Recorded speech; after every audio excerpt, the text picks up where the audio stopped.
All right, guys. So today we are going to be talking about how to improve your sleep and decrease your stress by getting better sleep. We're going to be specifically going over the top three strategies that I have found, as well as hundreds of my own patients have found beneficial to improving their overall sleep. I'm also going to throw in some other bonuses on other strategies as well, but I want to really have you guys capitalize on these top three strategies. Whether we're stressed or and when we're not getting enough sleep, it can really impact our day negatively. It can make the days seem like they're dragging on. You just don't feel like yourself, and especially with everything going on with COVID and everything else going on in the world, it's a very stressful time, and it can really be impacting your sleep. So these three strategies I'm going to be going over are ones that are geared towards uh, helping people that are very stressed out be able to fall asleep. So a lot of them are stress strategies and decreasing that, which will ultimately allow you to fall asleep and stay asleep throughout the night as well.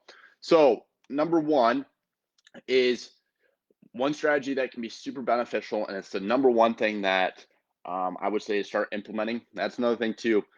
Don't try and implement all these at once. Implement one, get comfortable with it, get in a good routine with it, and once you feel comfortable with that one, then introduce a new one, okay, and then another one. Don't try doing all these strategies at once. You're going to burn yourself out, and it's going to seem kind of daunting. So just start out with one, and the one I would start out with is a strategy called brain dumping. So before before going to bed, this is perfect for people that are really stressed out and just have a lot on their mind, and their mind seems like it's racing before uh, you go to bed. So what you want to do is get a journal, and you're going to write down the three things that are stressing you out the most, or things that you are concerned about or are giving you anxiety. You write those down, get those out of your head, okay, metaphorically. And then what you're going to do after you brain dump the three things that are most concerning to you, you are going to reinforce it and write down three things. It's like a gratitude journal. You're going to write down three different things. I do one that where I write down one thing that I am most grateful for, one thing that was good that happened today, and then one thing that I'm looking forward to. Okay, by doing three different topics or mindset, this is all psychology. Um, if we have something, like I mentioned, on write down something that you're looking forward to. Psychology shows if us as humans have something to look forward to, our anxiety decreases, our mood improves, we're more happy in general. So though all three of those different things, I mean, again, we'll go over it. One thing that you're grateful for, one thing that what happened today that was good, and then one thing that you're looking forward to.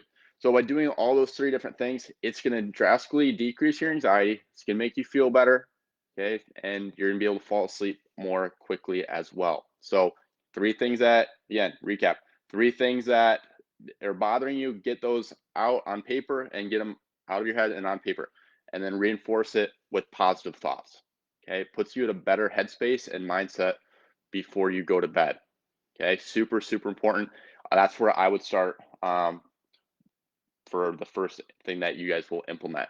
And then these other strategies start implementing after you've gotten a good routine and it feels like it's a habit. Next thing would be consistency. So you actually, I'm going to put that at number three. The second one that this would be me personally, what I found most beneficial is establishing a routine about an hour before you go to bed. Okay. So what I mean by that is, and the reason why it's so important is the brain realizes if you go get in a routine of doing the same thing over and over again before you go to bed, your brain recognizes that. It's like, oh, we've been here before.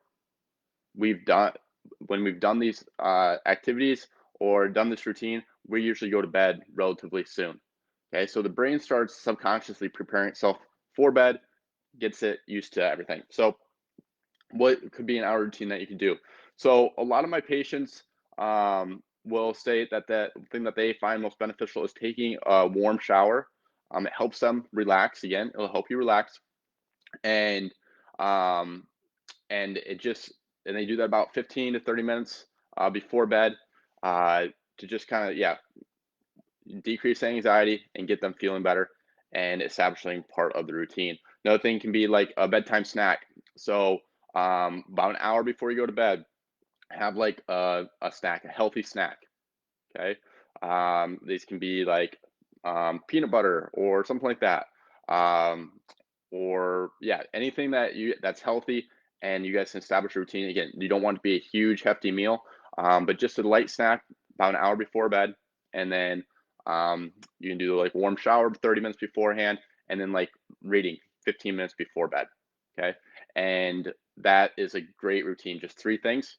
Okay, those three things act as triggers.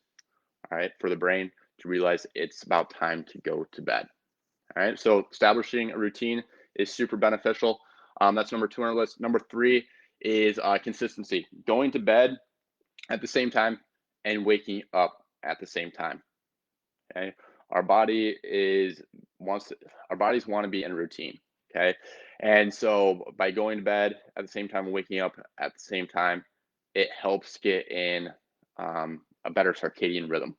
Okay, and allows your body to get used to that, and it's just healthier that way too. You get a better night's sleep, and you're not wake up early. You're not going to wake up late. Like a lot of times, people are like, I can't really just sleep in, and so what they do is they usually go to bed at 9:30, and then on the weekends might go to bed at like 11, and they're still waking up at the same time. And they don't get as much sleep, right? That's how powerful a routine is because they're waking up at the same time. So make sure that you start honing in on start out with just going to bed at the same time every night. And then once you get comfortable with that, then you can start introducing waking up at the same time as well. So it's small steps with these guys, small changes, and establishing habits that way. So those are the top three strategies.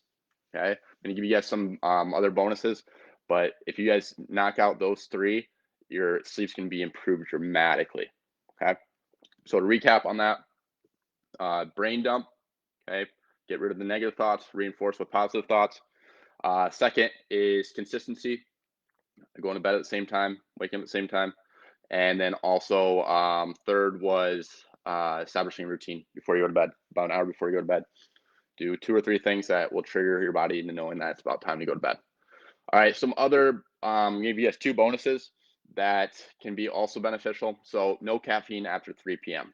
This is where I see a lot of people go wrong, especially if you're in the vicious cycle of being tired throughout the day and you need energy. People resort to caffeine throughout the entire day, and then they can't sleep at night because of that caffeine. So it's okay to have caffeine or coffee in the morning, but limit that, or not limit, and just eliminate coffee anytime after 3 p.m. Okay, ideally have your morning coffee, and then that's it, all that you have for caffeine throughout the day. Okay, it can very significantly limit your ability to fall asleep. Another thing is doing a 25-minute power nap. Okay, this is super beneficial. It can um, help the body not need to feel like it needs caffeine at 3 p.m. as well. So why 25 to 30 minutes? The reason for that is we have our circadian rhythm where we go into light sleep, light sleep, deep sleep. And we go in these cycles in hour and a half increments. Once we get past about a half hour to 45 minutes, our body's starting to go into a deeper sleep. And then when we wake up, where we have an alarm that wakes us up in that deep sleep, then we can wake up really like groggy and just tired. So 25 minutes is ideal for nap time. That's not just my opinion. This is, again, all these strategies and everything that I always talk about is all 100% backed by what does research show, and to be most beneficial and positive there. So 25 minutes is ideal time for a nap. It helps you wake up feeling replenished and be able to get throughout the rest of the day um, without needing caffeine. This 25-minute nap is great for people that might not have gotten a great sleep the night before too. Okay. Another thing too is you don't want to pass 25 minutes, because if you get too much sleep during the day, it's going to make it harder to go to bed at night as well. Okay. So there's also a product called the Aura Ring, and there's also a product called the Whoop. The Aura Ring is just a ring, goes around your finger, and then there's the Whoop, which is kind of like a band, and it measures your sleep quality. And this can be, if somebody's really really wants to see great insight into the quality of the sleep, getting one of these two products is great for monitoring that and seeing just how good a quality of sleep you're getting. For example, people go out the night before and have like and binge drink. The sleep quality is usually less than 15%. So what the Whoop and the R Ring do is they use percentages. 100% is like you're fully recharged. 10% is like you're running low on energy. And so alcohol negatively impacts the sleep quality. You don't get into that REM sleep. REM sleep is a very, very deep sleep. When people consume alcohol, it doesn't allow you to get into that REM sleep. And so you might have gotten like 9 or 10 hours of sleep, but the sleep quality was so poor that it's like equivalent of like 4 to 5 hours. Okay, that's how much alcohol impacts things too. So that's another topic is don't have any limit the amount of alcohol that you're having before bed. Okay, because that can just decrease the sleep quality as well. So threw a lot at you guys today, but those are some great strategies that can significantly impact your sleep quality immediately. Okay, and again, reiterating, just implement one of these a day. Don't try and do all 5 or 6 that I gave you at once. You're gonna burn yourself out. You're gonna get overwhelmed, and then ultimately you're not gonna use any of them. Right?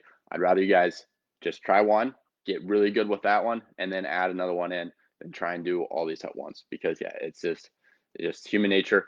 We'll get overwhelmed and ultimately not utilize any of them, and then there's no benefit there too. So hope you guys found this beneficial, and let me know if you have any questions. Thanks, guys.